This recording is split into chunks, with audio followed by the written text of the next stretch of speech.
All right, everyone. Really excited to be here. My name is Luis. Um, I I live in San Francisco. I work at an investment management firm called Dodge and Cox. So we manage money for large institutional investors and small retail investors as well. I'm originally from Venezuela. I moved to the United States when I was about 11, and I kind of moved around a bunch, but home for me was in Seattle.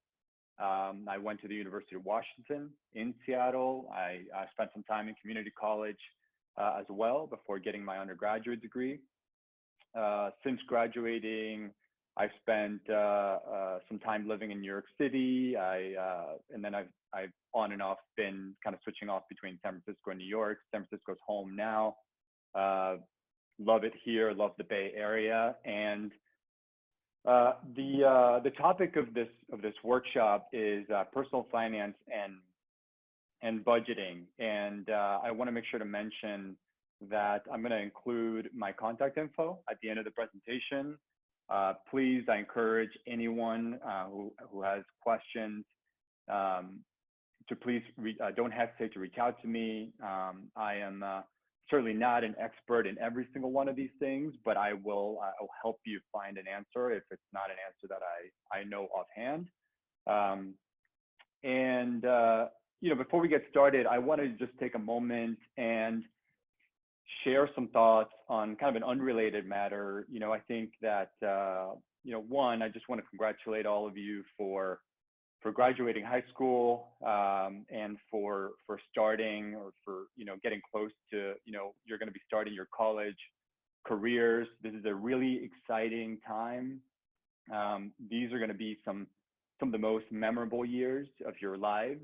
And, I think that, when I was graduating, so I graduated college in 2008, and in '08, the country and the world was going through at the time what we refer to now as the Great Recession. It was a really tough economic time. I remember my friends and I were worried at the time about, what does it mean to be, kind of graduating into a challenging, economic environment, what did that mean for our futures? And having had that perspective, I wanted to share with all of you that, clearly, we're in a challenging situation right now. The world, the country, our communities, are facing a challenging time. And I think that it can be really easy to get bogged down in some of the,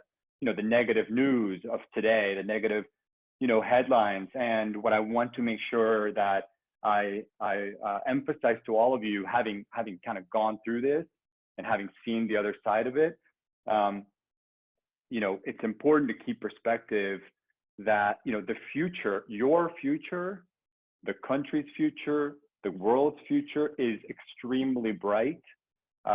Unfortunately, these crises are just that, we're going to have to face these from time to time. And, it can seem really bad when you're in it, but I promise you that it's going to be better. And, all this stuff that we're going through now, it's just going to seem like a distant memory at some point. I lived through it.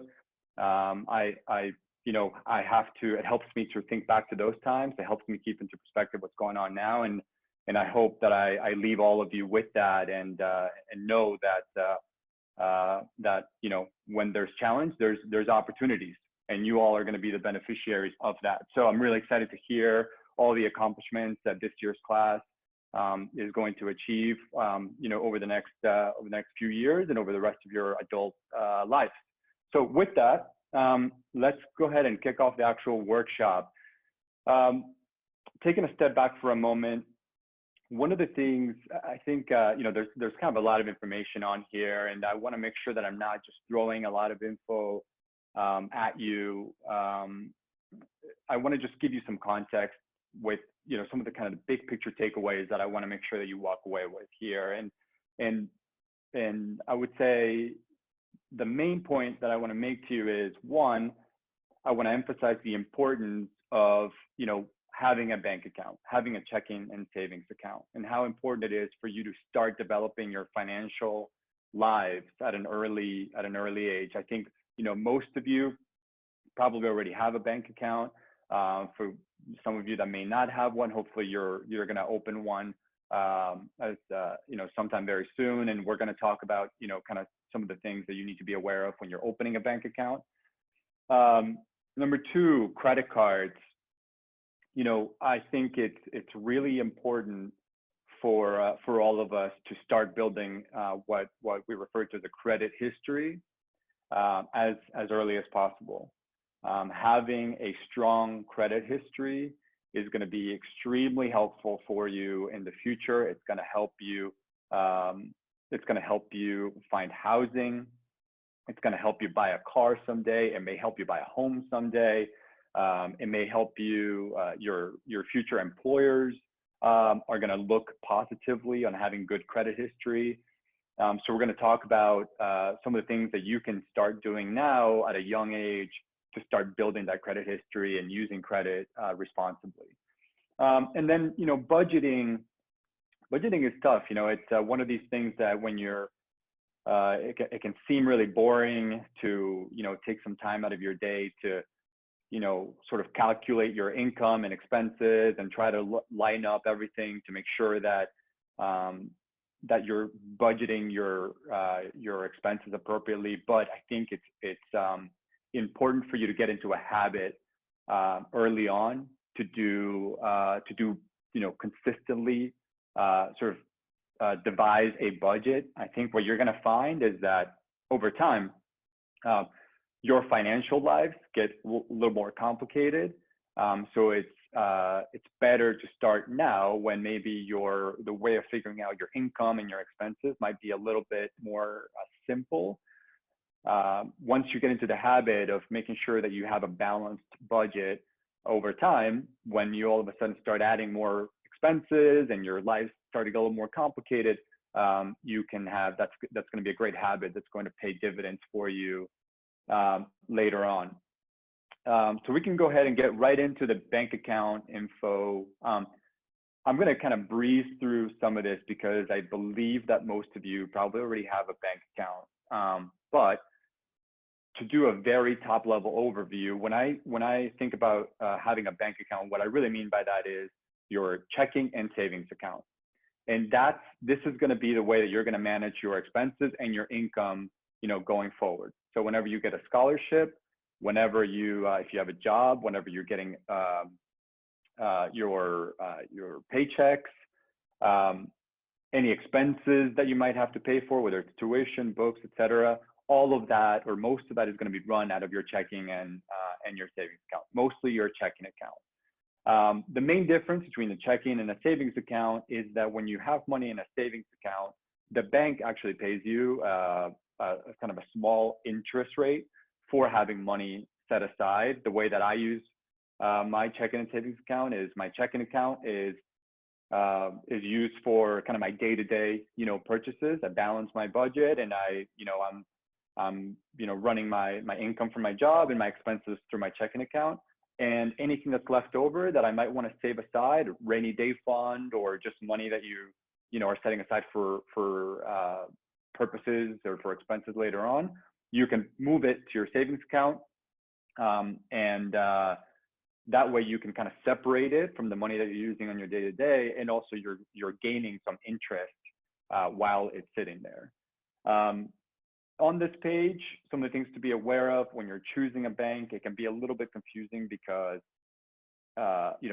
all these there's so many here. There's Chase and Wells Fargo and Bank of America, and the fact of the matter is most of these banks are very similar to each other. And I'm putting I put in this page some of the factors that I think might help you decide what bank is best for you. So things like the location of the bank. Is it do they have ATMs near where I work or live or go to school? Things like that. If you're going to need it for managing your expenses, it's good to pick a bank that you have conveniently located to to where you're going to be. So again, we can come back to this if anybody has questions, but I'm going to kind of skip right through this.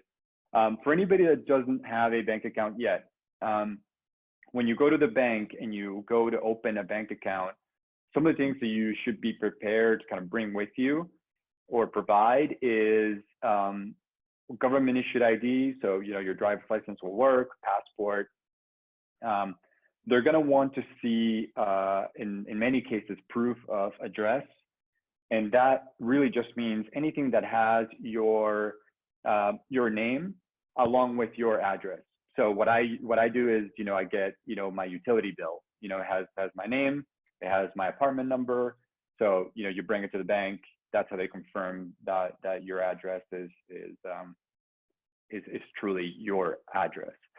And then just be ready to provide some additional basic information. They're going to give you a form, and you're going to have to provide things like your birth date, your social security number. If you don't have social security number, there's alternative numbers that you can provide, identification numbers that you can provide as well. I included that in this page also, and things like phone number. Some other things to know, minimum deposit. So when you actually go to open a bank account, you should go prepared to deposit some money into your account. Most banks are going to require you to have some minimum amount of money. It could be as little as, $20, $25, could be as much as $100. And again, they're going to require you kind of bring that with you on the day that you open your bank account. There's some other info here for just big picture to be aware of. Checking accounts sometimes will charge you a monthly fee. You all should not have to pay any fees. Many banks offer no fee checking accounts for college students. So just make sure when you're going to open a bank account that you're asking these questions, and just ask and confirm that there aren't going to be any fees charged to you just for having your checking account. And what I thought I would spend a little bit of time going over is just talking about checks. Okay, checks are becoming less and less common these days, but as much as we would all like to have a world where everything's done electronically and you can pay through PayPal or Venmo or what have you, the reality is that a lot of there's going to be a lot of, whether it's organizations or institutions that you interact with, that are going to maybe require you to pay with a check. So I just wanted to kind of give you some very top level info of what is check, how do you use it, etc. So when you open a bank account, you're gonna get a check that looks like this.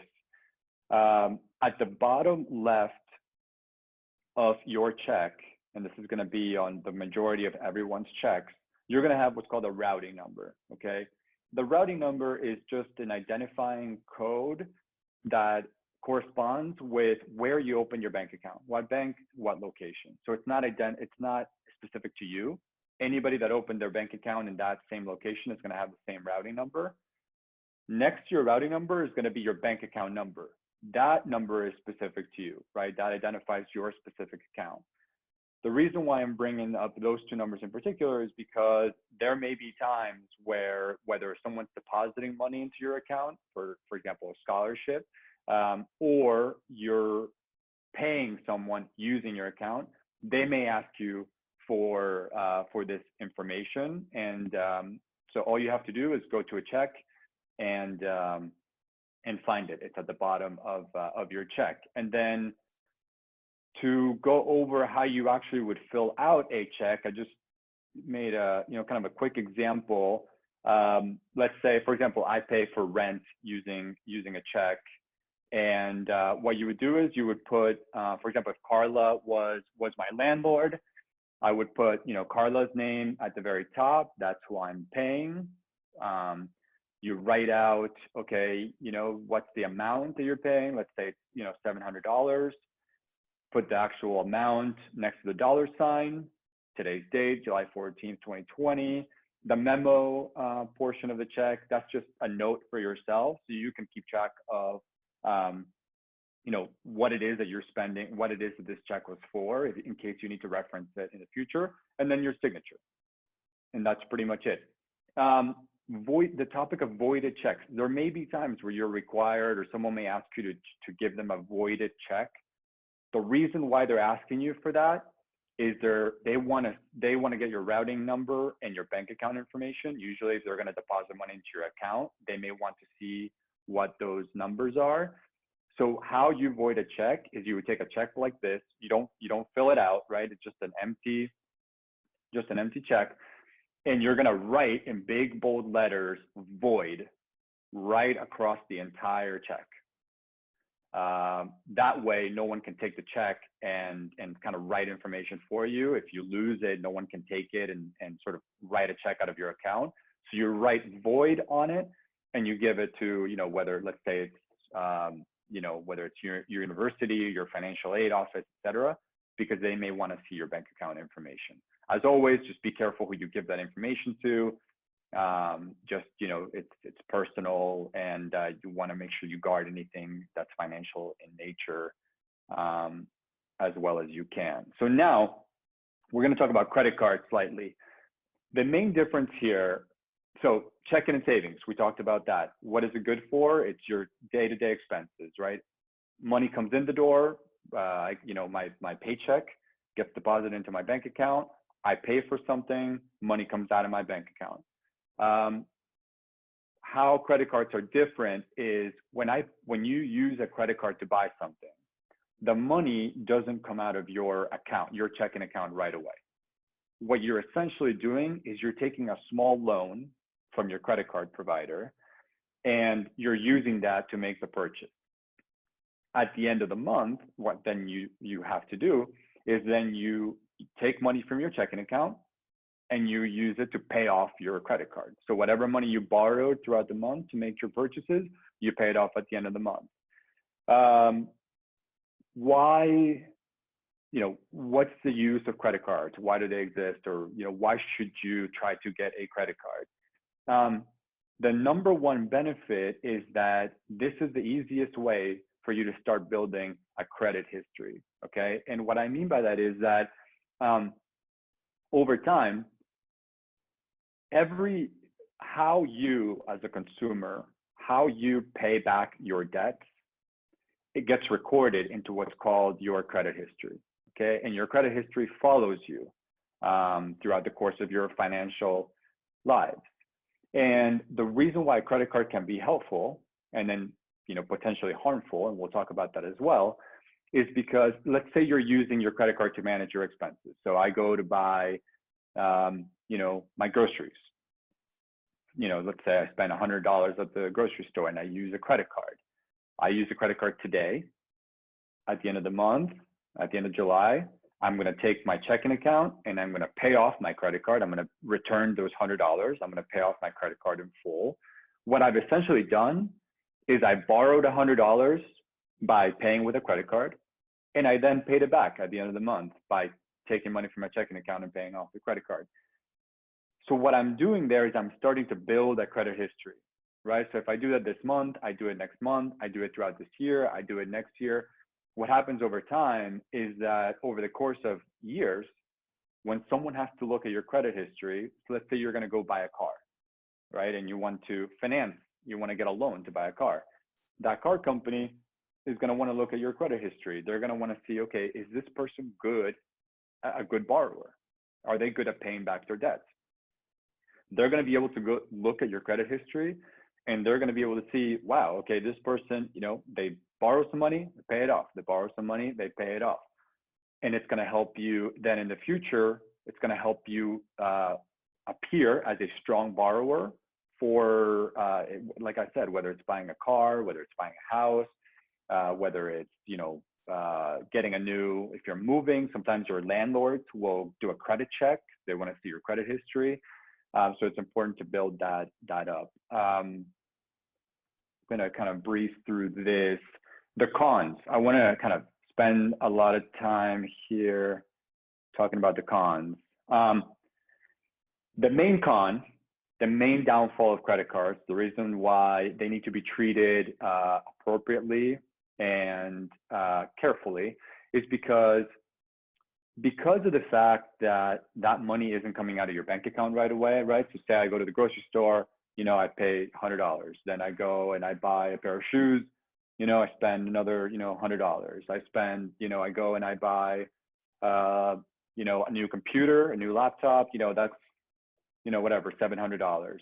What happens is because the money is not coming out of your bank account right away, because you're charging it on your credit card, what can happen is that you can fall into this trap of overspending, okay? Spending money that you don't have. So my biggest takeaway for you when it comes to credit cards is, one, I think you should try to get a credit card as soon as you feel comfortable, as early as you can, because it's good for you to start building credit history. The easiest way for you to get a credit card is probably through your bank. So whatever bank you have your checking and savings account with, that would be a good place to start for you to get a credit card. Just go to the bank, tell them you want to apply for a credit card, and they'll help walk you through the process. Luis, big takeaway. Yes. There is a question on whether you have a recommendation on what bank college students should be using, essentially to have an account and also getting a credit card. Yeah, I would say I don't have a specific recommendation on a single bank. I think that any of these large institutions are going to do a good job of providing the basic services that you need. Some of the things that I would keep in mind, for example, are, like I said, be aware of, is this bank going to be convenient for you? Is it, do they have a location near your house? Do they have a location near your campus? Do they have a location near your job? When you go to the website, do they have a good website that's easy to use? Most of them, if you think about, the large ones, Wells Fargo, Chase, Bank of America, First Republic, all these banks, they've essentially done a good job of providing some great services to everybody in a pretty similar fashion.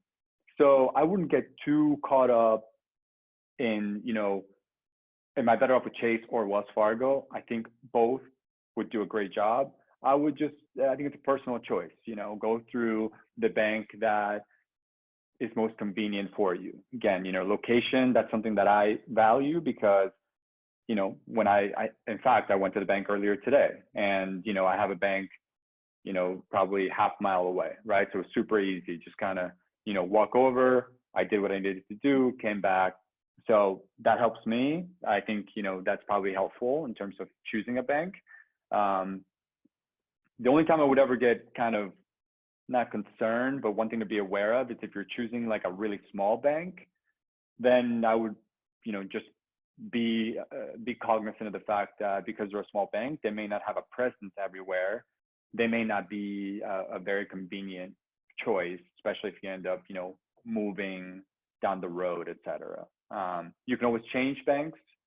Your first bank doesn't have to be your only bank forever, but it's a hassle and you'll want to try to keep your bank account in the same place if you can. That's a great question. There is questions for you on that as follow-up. Yeah, go ahead. It's in regards on eligibility for a credit card. If somebody may have not worked before, and so would they be eligible for a credit card? And then the second one is, how do you build your credit score? And is it dependent on how much you spend and pay back? Yeah, perfect. So on the first part, eligibility for a credit card, getting your first credit card can be a little tricky because like I was explaining, it's essentially a bank lending you money in a way, right? They're essentially saying, hey, you can use this card to pay for your expenses, and we're going to trust you to, pay back the money at the end of the month, right? So it's a risk that the bank is taking on you as a borrower. If you don't have a credit history, and if you maybe don't have a long work history or you haven't had a job before, it may be tricky for the bank to start trusting you as a borrower, but you got to start somewhere. So it's always a little bit of I think the first one can be a little tricky. What I would suggest, what I did, and I think what tends to be a good choice for many for their first credit card is go through the bank that where you have your checking and savings account, like I mentioned a little earlier. And I'll explain why that is a useful first place to start. It's useful because that bank has a relationship with you, right? They see your bank account, they see your checking account, they see your savings account.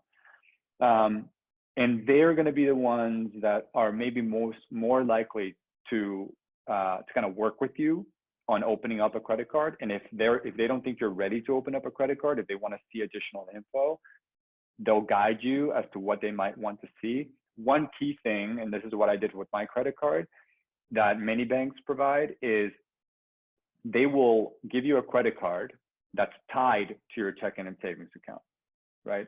Which is not the norm later on. Later on, you'll move away from that. But for your first credit card, it's not uncommon to have your credit card linked to your checking and savings account, right? The reason why that's helpful for the bank is because they're saying, hey, you know, fine, we'll give you a credit card.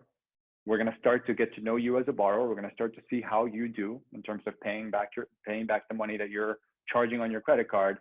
But we feel better lending you that money. We feel better giving you that credit card because we're going to link it to your checking and savings account. And so we're going to be able to track that, you know, the money that you're spending on your credit card is money that you have in your bank account to make sure that you can actually afford what you're paying for on your credit card. That's usually a good place to start. Once you do that, once you have that first credit card, and you have, you know, you start building a few months of credit history, a few months of, you know, charging it, paying it back, charging it, paying it back, then you start to become eligible for standalone credit cards. So what I have today is, you know, a credit card that's not linked, it's not directly linked to my checking and savings account. I pay for it from my checking and savings account, but it's two completely separate accounts. That's where you want to get to eventually. But for your first one, you may want to, you may be in a position where linking it directly with your checking and savings account is the best choice. And your bank, wherever you have your checking account, is a good place to go to speak to them about how you go about setting that up and if they're willing to do that for you. That kind of goes into the second part of the question, which was, what's your credit score? How do you build your credit score? Well, like I was saying, over your life, you start to build this credit history, right? And the credit history is a reflection of how good you are as a borrower, right? I'm borrowing money, I'm charging things on my credit card. Am I paying them back? Am I consistently paying back what I owe? Am I consistently carrying low balances? Am I consistently paying on time? And the way that you kind of measure, or the way that one of the measures of credit history is you get what's called a credit score. And there's 2 or 3 companies out there that their job is they provide credit scores for individuals, right? When you apply for, you know, a loan someday, they're going to want to see what your credit score is, and you're going to want to get that credit score as high as possible. How do you do that? You do it by consistently paying back using your credit card in a responsible way and paying it back, right? What that means in terms of a credit score, in terms of credit history, is it means it's signaling to everybody, hey, I'm a good borrower. You know, I'm charging things on my credit card, I'm borrowing money, but then at the end of the month, I'm paying it in full, right? And that is what generates your credit score. The more that you do that, the higher that your credit score will go.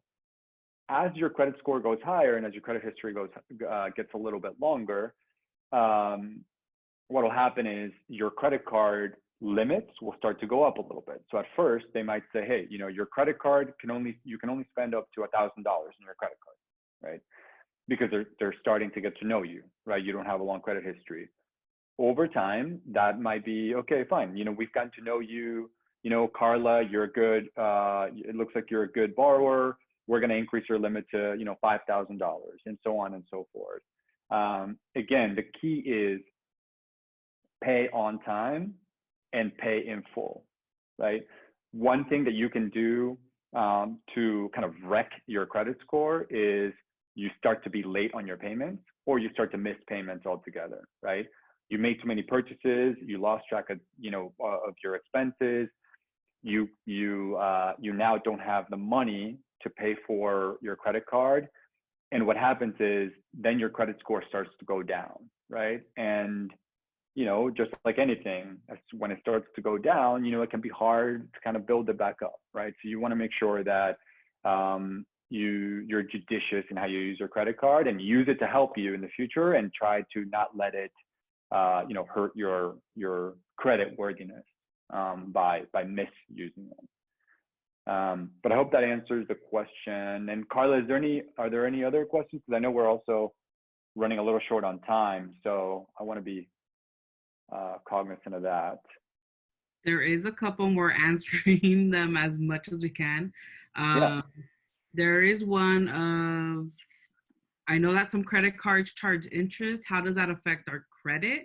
And there was another question that was asked about how does applying for a credit card affect your credit score? And how long does that effect last for?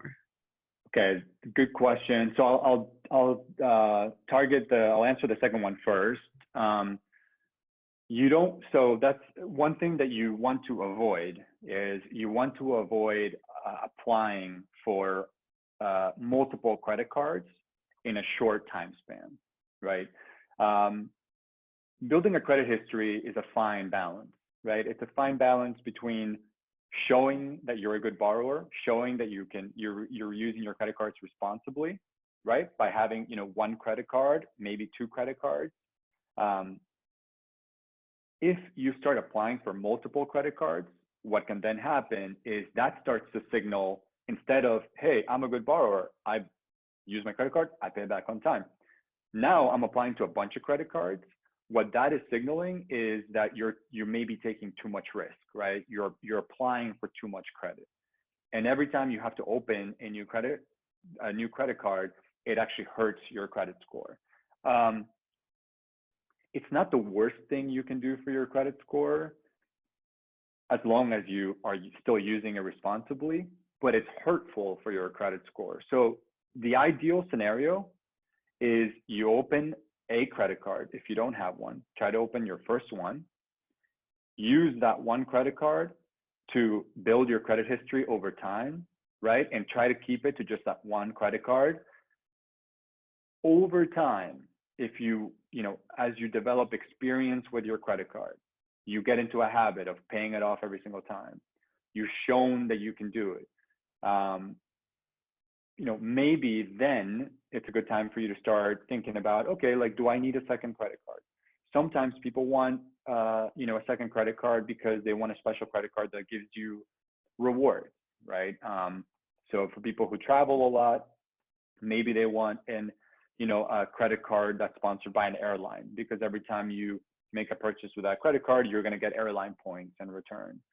I think that's totally appropriate, but I think that it's appropriate over time, and it's appropriate after you've had some experience with one credit card, so that you know what you're getting yourself into and you know how it works. So it's not the end of the world to apply to multiple credit cards. You want to be very careful that you do it responsibly, would be my advice. And then the first part of the question was the interest rate. Okay. What the interest rate means, right now, the average interest rate on a credit card is 18%. That's the national average, okay? That's a very high rate, okay? And what that means is if you don't pay your credit card in full, that is the interest rate that bank or whoever issued you the credit card, that's the interest rate that they're going to start charging you. So in this example that I put in this slide, let's say you buy a new TV, right? So the TV costs $1,100. Okay. On the left-hand column, you see your expenses if you paid using your credit card, but you paid in full at the end of the month, right? So what happens? I charge it $1,100 today on my credit card, right? My Chase, credit card. On July 30th or at the end of the month, I then, go online and I do a direct payment from my checking account into my credit card account. That balance is now zero. I pay it off in full. At the end of the day, how much interest did I pay? Zero, right? I've now only paid $1,100, right? That's the cost of the TV. The interest rate doesn't start getting charged to you until you miss a payment, if you don't pay in full. So then what happens? Okay, fine. Let's say that I don't pay in full. Let's say that I don't have the money to pay for it, but I have a credit card. I want to take advantage of having a credit card. I want to buy the TV anyway. So I'll buy it for $1,100. I'll charge it on my credit card. And then in the right-hand column, I'm only going to pay the minimum payment. So the credit card companies are going to give you what they have set as a minimum payment, right? It's some small minimum amount that they're going to want you to pay at the end of the month, even if you don't pay in full, right? In this case, it's the higher of either 5% of the total balance or $25. Don't get too bogged down in the details and the numbers, but at the end of the day, it's a small minimum payment relative to your purchase. If you only pay the minimum payment, it's going to take you almost 4 years to pay off the $1,100 TV purchase. And by the time you're done paying for it, the $1,100 TV actually turned into a, $1,456 TV. So it means that you've paid $356 extra in pure interest. And that interest just goes straight to the bank. That is why the most important part of using a credit card responsibly is you pay back in full at the end of the month. Then you get the benefit of your credit scores moving up, you're building your credit history, and you're not paying any interest, right? You're getting all the benefits, but you're not paying for any of the downside, right? But that's how the interest rates work. If you pay in full, you don't get charged an interest rate. If you don't pay in full, you start getting charged an interest rate, and they tend to be very high. You want to avoid that at all costs. Carla, was there anything else that folks wanted to? Nope, I think we're good to go. Move on. Okay, so I've gone way over my allotted time. So I'll finish with just some, very quick thoughts around budgeting before, without going into it too much. First of all, these are resources for you. The benefit of budgeting nowadays is that there's great online resources that help you keep your budget. And I listed some of these on the website. On my slide, some of these websites on my slide. The main takeaway when it comes to budgeting, from my perspective, is what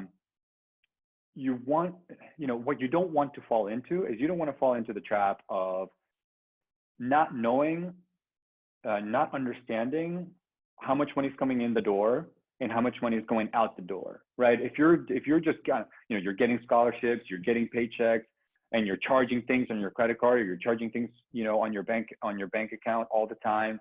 If you're not thoughtful about it, what happens is your expenses can start to get out of control. You can start to lose balance, and before you know it, then you start to get into some debt. And so, what I think is a great habit to get yourself into as early as possible is just start to keep a simple budget, right? And the online tools will show you how to do it, but it'll look something like this.